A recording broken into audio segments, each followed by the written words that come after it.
versículo 9 a 15. Trabalhar um pouco sobre esse modelo de oração que Jesus deixou para os seus discípulos. A gente sabe que o Sermão da Montanha trabalha com discípulos do Senhor.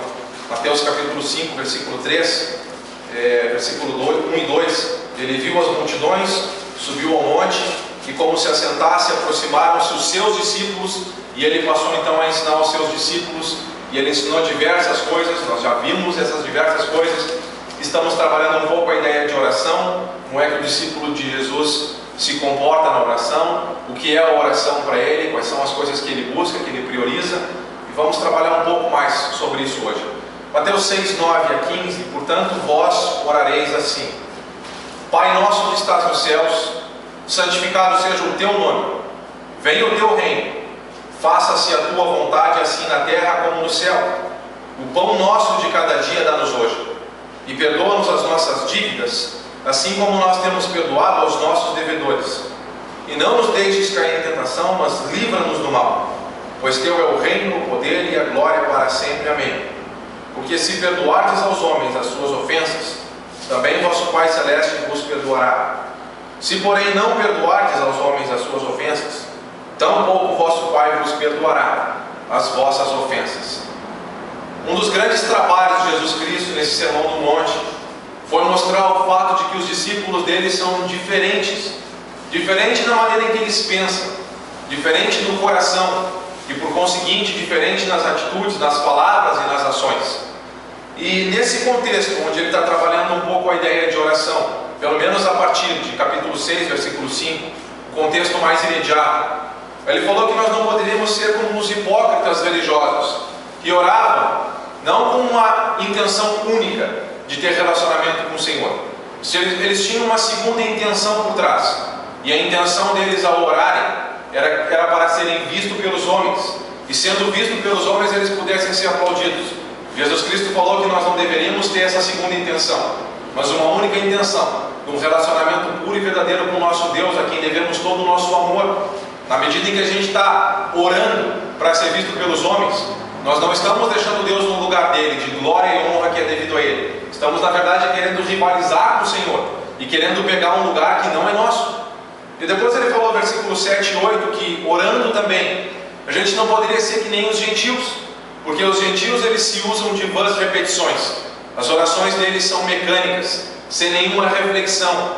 Eles não estão com o coração envolvido nas coisas que eles dizem. Então Jesus está falando, não orem como os hipócritas religiosos, e não orem também como os gentios. E ele já trabalhou a ideia negativa então já de como não fazer. Agora ele vai colocar para a gente um modelo, ou um padrão, de como orar então, e de como fazer. Diferente dos hipócritas que querem ser vistos pelos homens, ele vai mostrar nessa oração que o discípulo dele busca a glória de Deus.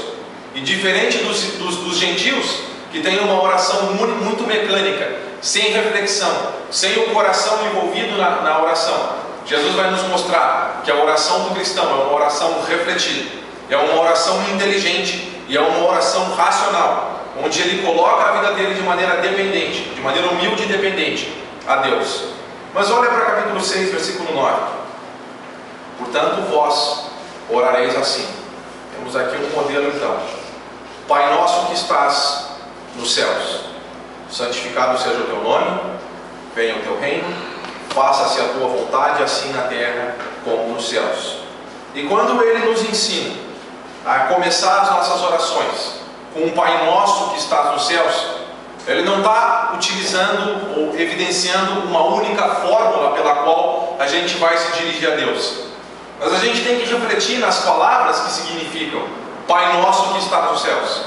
E a primeira coisa que a gente pode refletir quando a gente se dirige dessa forma a Deus, seja com essas palavras ou com outras palavras, mas desde que parta do coração, com o entendimento, é que o nosso Deus é um Deus pessoal. Ele é nosso Pai.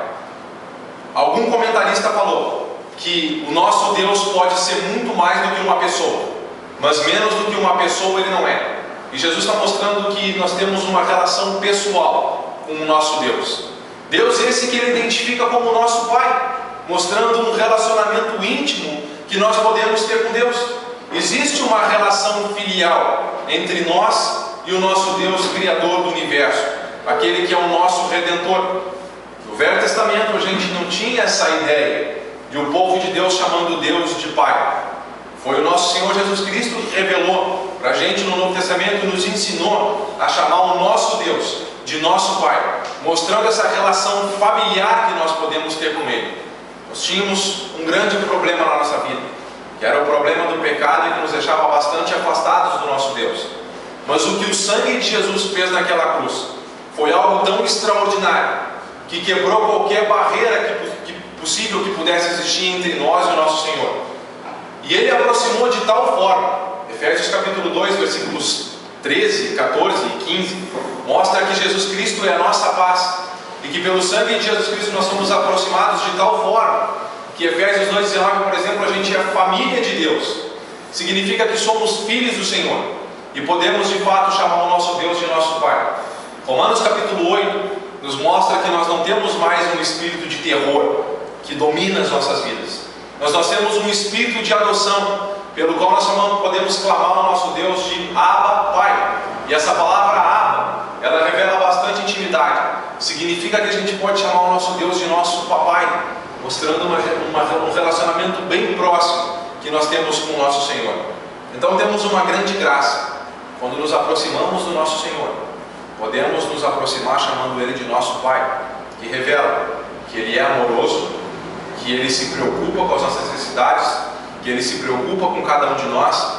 Então podemos ir ao nosso Senhor sem qualquer espírito de terrorismo, mas um espírito sabendo que eu estou me dirigindo a um Deus que está bem disposto a escutar as minhas orações, que está bem disposto a me receber, que está bem disposto a ter um relacionamento comigo. Talvez o ideal de pai, ou a visão de pai que muitos de nós tenhamos, é uma visão equivocada de pais.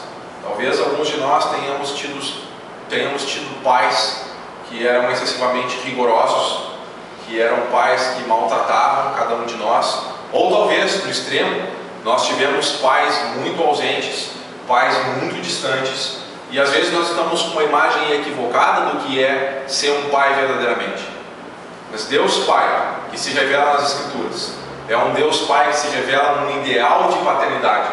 E o quanto mais que a gente lê a Escritura, e o quanto mais que a gente, de fato, pelo Espírito Santo, vai entendendo sobre um Deus de amor, e uma das características principais de Deus no Novo Testamento, 1 João 4,8, Deus é amor, é o mais que a gente vai aprendendo sobre um relacionamento íntimo, amoroso e bondoso de um Pai que quer construir cada um de nós para o que é melhor para cada um de nós.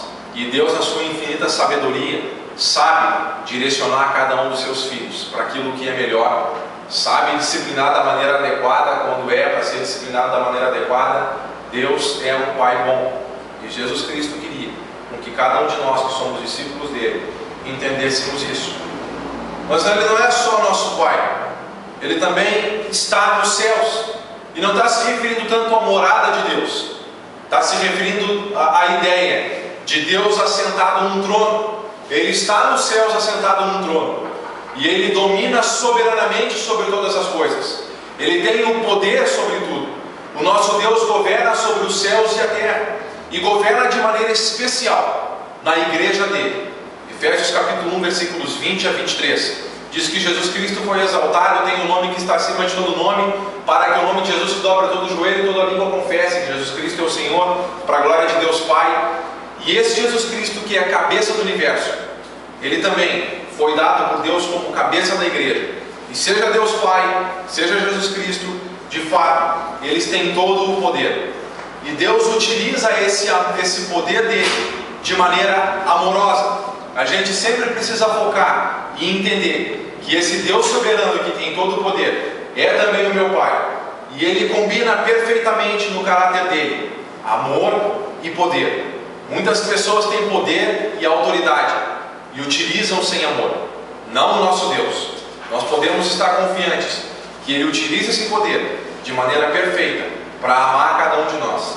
Olha Apocalipse capítulo 1, versículos 5 e 6. É um trecho que a gente sempre usa muito para ligar essas duas ideias. Apocalipse capítulo 1, versículos 5 e 6.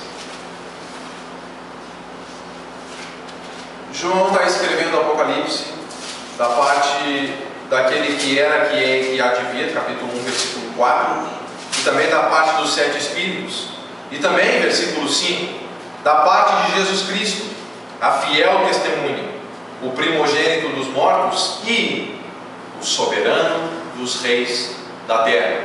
Significa que tem o domínio e o poder sobre tudo.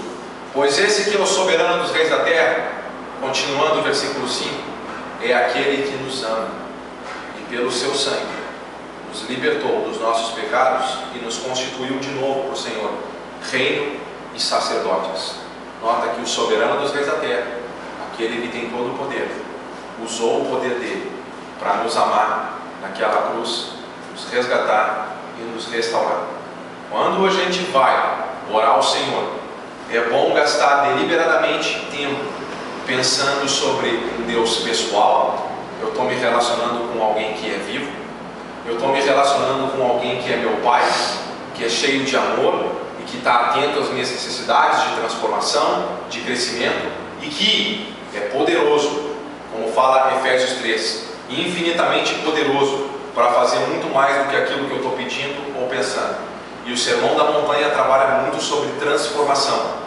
E qualquer coisa que a gente está lendo na Escritura, no Sermão do Monte, e no nosso coração, desejando que o Espírito Santo trabalhe em nós e nos faça como o Senhor é, temos que saber sempre que o nosso Pai vai utilizar o amor dele, o poder dele, para realizar as coisas próprias que os cristãos estão buscando.